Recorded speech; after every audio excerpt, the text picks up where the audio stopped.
Thank you. Thank you, Sarah, for kind of setting the stage.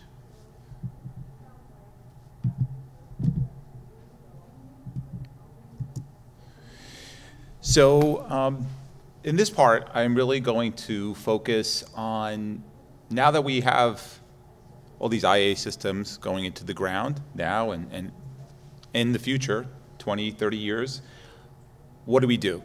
You know, how do we manage them? Just like sewers, they really are infrastructure, right? They're important to how we're going to control the nitrogen issue that we have here on the Cape. So there needs to be some sort of oversight, and we'll take a little bit a look at what that could look like from the standpoint of the septic utility program, but also what it could look like depending if a town is going to do it on their own. So this is a quote that we are very fond of at MASSTC and the SUP. Do unto those downstream as you would have those upstream do unto you. And so one of the reasons why we like this so much is it truly, oops, sorry about that.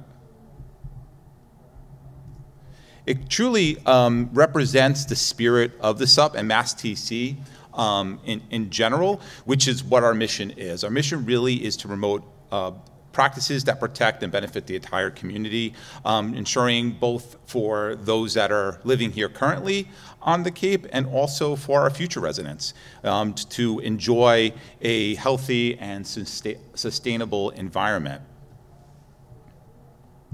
So before we get started, let's just briefly talk about what an RME is. I know we've heard that term a bit throughout today. So the Septic Utility Program is basically an RME. It's a responsible management entity. It can function like a sewer utility, but it manages residential IA septic systems. It ensures, or it can ensure, that IA systems operate efficiently, obviously safeguarding the public's health. And our mission really at the SUP is to be another steward, just like we spoke about today. We've heard about a lot of stewards.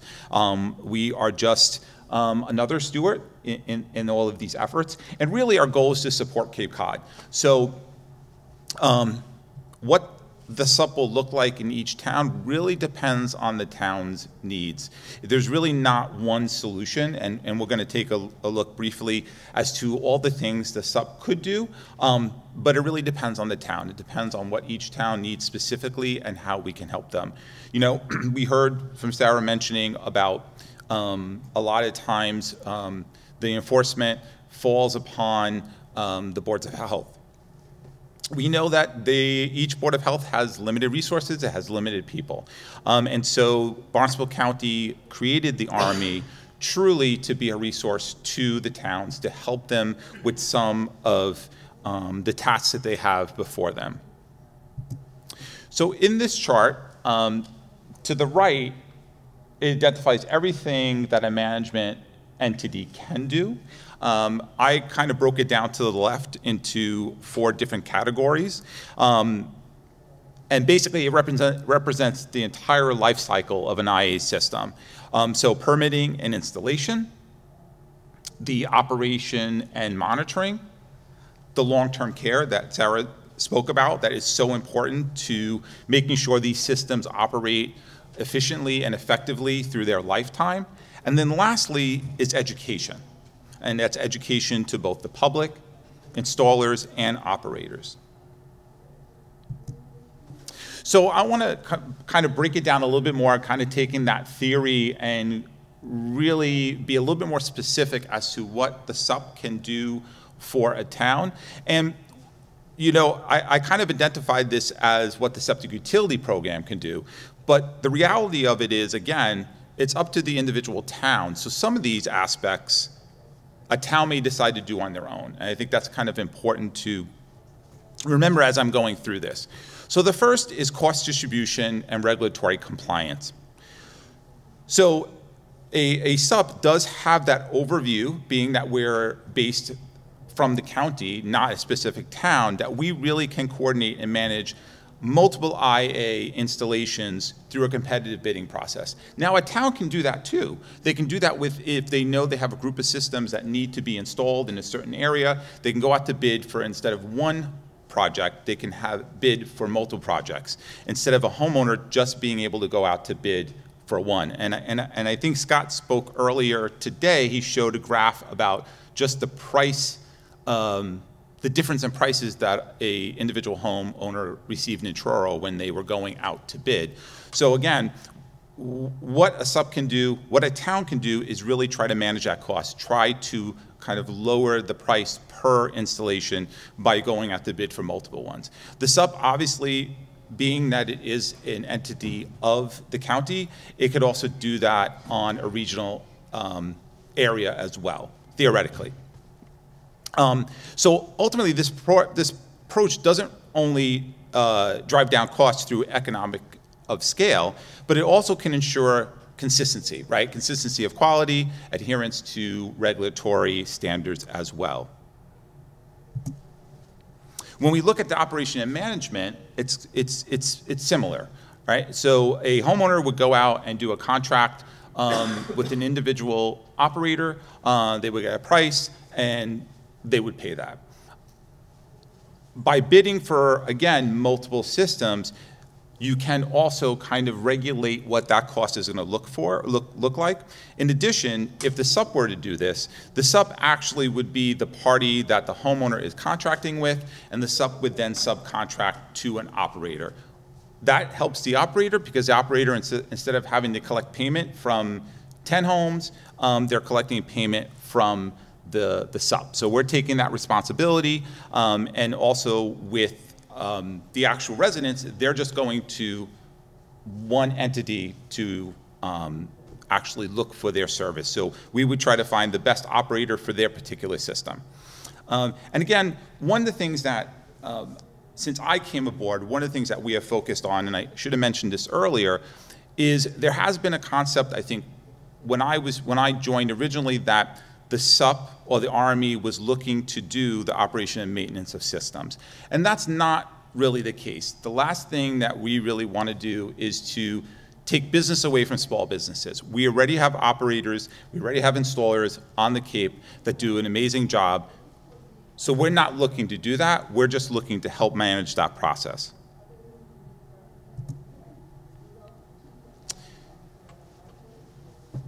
Unbiased third-party oversight. So this is something that we currently are actively doing for about 44 to 45 systems on the Cape. So we can serve as an impartial third party, conducting sampling and inspections to verify that systems are performing the way they should. We can also, when they're not performing, we can alert the manufacturers of these systems, and it's something that we currently do, saying something doesn't seem right, this is the results that we received, and those manufacturers can then go take a closer look at the system and really try to correct whatever that issue may be. Sometimes it's something that we can actually do ourselves. Depending on the technology, it's something that we can actually fix right in the field. That unbiased oversight really does help build and instill confidence. One of the things that we've seen through the IA database is we have seen test results that didn't always make sense, missing data, and a lot of times when we're looking and analyzing the data, we have to remove it because it's not complete or it doesn't look like it actually, it doesn't fit into what the system has been doing traditionally. In that regard, too, we're receiving the data after the fact, right? So it's not very an instantaneous turnaround where we can actually influence change to the system. We're not necessarily reporting it to the manufacturer of the system when it's coming through the IA database, but when we're actually doing the sampling ourselves, it becomes very easy to do that. And it's something that we currently do. And then lastly is education. So something that we've been doing currently is really the homeowners and public, the awareness. We're doing something at libraries called Waste No Water Tour, where we're going out with MASSTC and our colleagues at Aquafund and really talking to the public about the issues that we have on the Cape and kind of showing how the solution is multi-level and it's multi-technology. It's not just IA systems, it's not just sewers, it's not just cranberry bogs and things of that nature. It really is a combination, and it really depends on the specific towns and the needs of that town. And then lastly is operators and installers. So MASSTC is going through an expansion. We are expanding our facilities to include classroom facilities where we can offer specific training for this new technology to installers and operators. And we've even talked about perhaps having a certification process that someone can become certified in that specific technology. And again, the reason we want to do this is really to create a situation where the technology is doing what it's supposed to for the longest period of time possible. And many times we'll see if a system is not operating correctly, a lot of times it's because of how it was installed. And then if you have to try to correct that, obviously it becomes pretty costly. So we kind of want to intercept that right at the beginning. So some of the things that the SUP does, Sarah already spoke about, the IA database, that actually falls under the SUP. I'm not going to really go into it too much. The only thing I'm going to say is that it's actually going through a revamp. We are upgrading it, and our operators will see the first iteration, because that's the first part of the system that we are updating to make it more user-friendly, a system that they can use on their mobile device when they're out in the field, because again, we've seen situations where results, maybe somewhere along the way they weren't inputted correctly, so we feel that if they can input some of those results immediately, that will save us in the long term. It also will allow boards of health and MASSTC to really get information in a more timely manner. We also facilitate a recommended technology panel. That's a panel comprised with experts in the field that have no affiliations to any specific technology. And what we wanted to do was take all that information that's on the IA database and make it more easily digestible. So it's not so much that that panel is going to recommend technology. What they're going to do is take the information and make it more easily digestible for towns and also for individual homeowners, so that they can see how a system has been performing, and generally speaking, if nothing has changed, how will it perform in the future? The list also is something where we will routinely update it. Right now we're thinking annually, but it should be out by August, and we should be updating at least by the following August. It will have technology on there that spans different results. So anything from 10 milliliters per liter to 19 milliliters per liter, because we know that towns, depending on their watershed plan and permit, may be able to use a technology that doesn't exactly get 10 milliliters per liter. So we want to basically give towns choices. So everything before that was about the SUP, so I want to talk a little bit about the Aquafund. My colleague who runs this could not be here today, so I'm going to try to give a good overview. It's not my specialty, but I think I have a good amount of information here. So the Aquafund provides low-interest betterment loans to Cape Cod homeowners faced with the cost of repairing and replacing failed septic systems, upgrading to alternative septic system technologies, as well as connecting to a town sewer. So the interest rates are between 0 and 4%, and I believe the repayment term, the max, is 20 years. So it can cover septic system repairs and, sorry, oops. Oh. So it includes single-family homes, multifamily homes, duplexes, condominiums, apartments. Town sewer connections are currently eligible for 0%, 2%, and 4% interest loans. And to be eligible for 0 or 2%, applicants must meet certain income criteria, as well as that they must be connecting either to a town sewer, it's only for new programs, and the property must be a single-family owner-occupied year-round primary residence. It cannot be used for a business, only for a home business. And if it's an IA system, they must have a watershed permit. And again, that's only for the 0 and 2%. Everyone else could qualify for the 4%. Now, it doesn't only include the repair, upgrades, and installations, but it also can include the engineering and installation costs. And some of the other incidental work that is included is loaming, seeding after the work is completed, if you need to repair a driveway, or there are required plumbing changes, well relocation, and having to basically replant whatever was there. The only thing that it can't do, it can't really upgrade what you already have. It only can replace.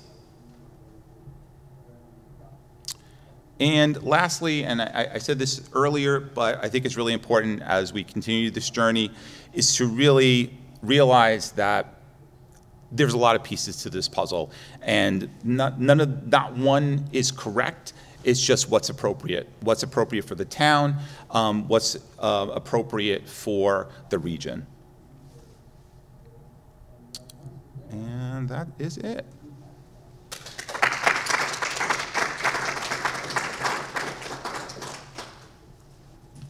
Questions from the audience?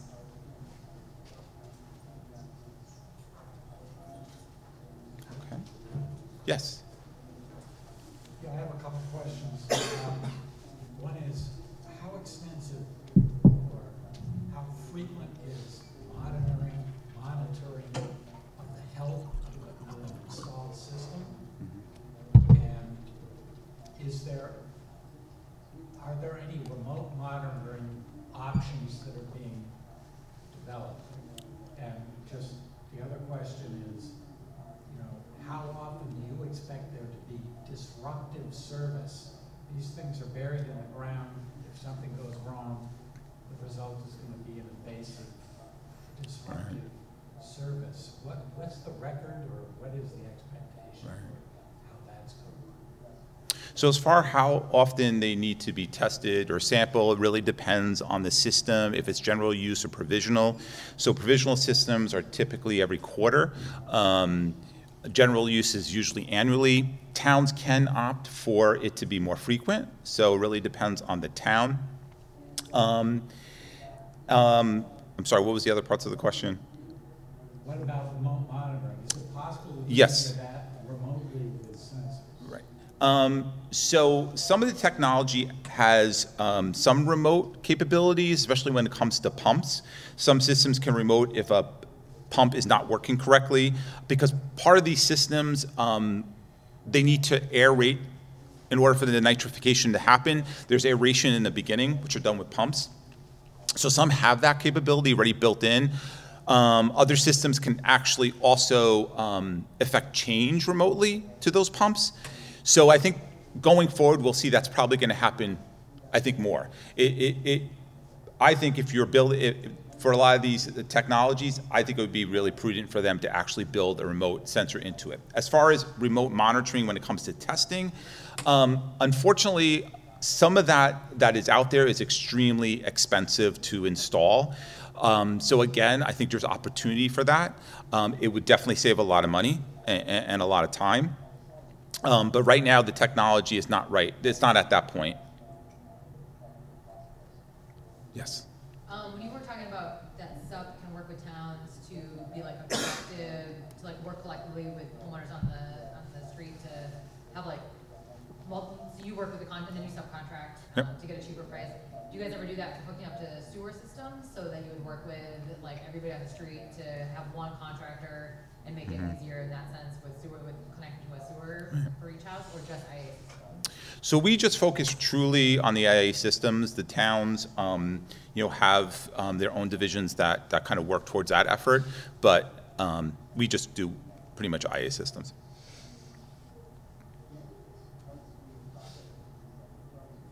Okay. All right. Great. Thanks.